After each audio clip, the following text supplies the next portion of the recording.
ایک ایسا ڈاکو جس سے پورا قافلہ کانپتا تھا۔ لوگ سمجھتے تھے کہ اس کے گناہ اتنے بڑے ہیں کہ اب معافی ناممکن ہے، لیکن پھر قرآن مجید کی ایک آیت نے اس کی پوری زندگی بدل دی، اور آخر میں ایک یہودی نے ایسی شرط رکھی جسے سن کر فضیل بن عیاض بھی حیران رہ گئے۔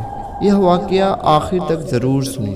فضیل بن عیاض کی سچی توبہ۔ حضرت فضیل بن عیاض صرف ایک عام ڈاکو نہیں تھے، بلکہ ڈاکوؤں کے سردار تھے۔ وہ خود فرماتے ہیں کہ میرا طریقہ یہ تھا کہ میں ایک پورے قافلے کی صورت میں حملہ کرتا تھا۔ لوگ خوف زدہ رہتے تھے کہ اگر فضیل بن عیاض کے ڈاکوؤں نے حملہ کر دیا تو بچنا مشکل ہے۔ ایک دن کا واقعہ ہے کہ ایک قاری صاحب یہ آیت تلاوت کر رہے تھے جس کا ترجمہ ہے، یعنی اللہ تعالیٰ کی رحمت سے کبھی مایوس نہ ہونا، بے شک اللہ تعالیٰ تمام گناہ معاف کر دیتا ہے۔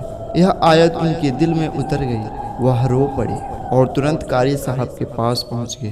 عرض کیا، آپ نے جو آیت پڑھی کیا واقعی اللہ تعالیٰ سارے گناہ معاف کر دیتا ہے؟ اگر کوئی شخص برسوں ڈاکے ڈالتا رہا ہو، لوگوں کو رلاتا رہا ہو، کیا وہ بھی سچی توبہ کرے تو معاف ہو سکتا ہے؟ قاری صاحب نے جواب دیا، میں کوئی مفسر نہیں، میں نے تو قرآن کی آیتیں پڑھی ہیں، اور میرا رب فرماتا ہے کہ اس کی رحمت سے مایوس نہ ہو، وہ سب گناہ معاف کر دیتا ہے۔ حضرت فضیل بن عیاض فرماتے ہیں کہ بات ختم ہو گئی، واپس آئے اور ساتھیوں سے کہا، اب تم کوئی نیا سردار تلاش کر لو، میرے ارادے بدل چکے ہیں، میں نے توبہ کر لی ہے۔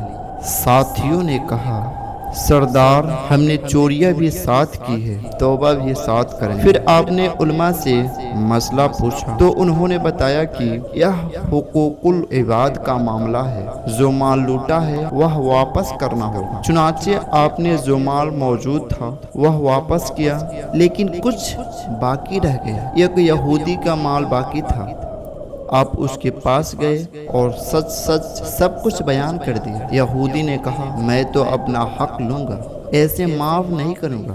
آپ نے کہا، میرے پاس پیسے نہیں ہیں۔ یہودی نے کہا، پھر میرے اونٹوں کو چارہ ڈالو، جب حساب پورا ہو جائے گا تو چلے جانا۔ حضرت فضیل بن عیاض نے خوشی سے یہ کام قبول کر لیا اور کئی دنوں تک اونٹوں کو چارہ ڈالتے رہے۔ ایک دن یہودی نے کہا، وہ ٹھیکریوں سے بھاری تھیلی اٹھا کر لے جاؤ۔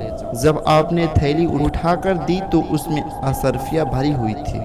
آپ نے حیرانی سے کہا، تم نے تو کہا تھا یہ ٹھیکریوں کی تھیلی ہے۔ یہودی کہنے لگا، میں تورات پڑھتا ہوں، اس میں پڑھا تھا کہ جب مسلمان سچی توبہ کرتا ہے تو اللہ تعالیٰ ٹھیکریوں کو بھی سونا بنا دیتا ہے۔ میں تمہاری توبہ کو آزما رہا تھا۔ پھر اس نے کہا، تمہاری توبہ بھی سچی ہے اور تمہارا دین بھی سچا ہے، اب میں اس شرط پر معاف کروں گا، مجھے کلمہ پڑھاؤ اور مجھے بھی مسلمان کر لو۔ حوالہ اولیاء رجال، الحدیث صفحہ 206۔